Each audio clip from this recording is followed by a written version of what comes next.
fenoy ny kapokako io no loha hevitra noraisina amin'ny fivoriam-be ny vehivavy adventiste manerana ny ranomasimbe indianina. Ity fivoriana ity dia tsy natao fivoriana fotsiny amin'izao fa natao fankaherezana ny vehivavy adventiste rehetra atao anatin'ny ranomasimbe indianina.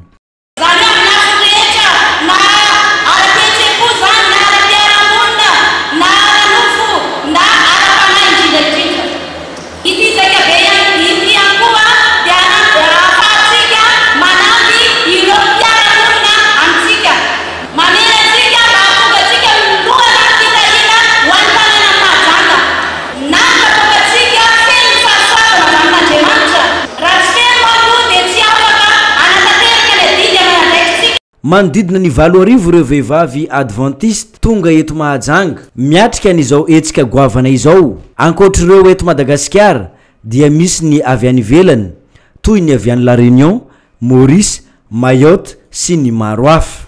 Manomboka ny 9 ny volana Aogositra ny fivoriam-be hatramin'ny 17 ny volana Aogositra izao. Etsika maro isan-karazany no atao toy ny fanehoana ny rindrakira ara-pilazantsara eny amin'ny village touristique isaky ny arivo. Ary amin'ny zoma 12 ny volana Aogositra izao anaovan'ny vehivavy adventiste ny asa sosialy. Nosokafana tamin'ny fomba ofisialy teto amin'ny complexe sportif any Mahajanga ity fivoriam-be ny vehivavy adventiste eto amin'ny ranomasimbe indianina ity izay nioaloavany diabe namakivaky ny tanàna ny Mahajanga.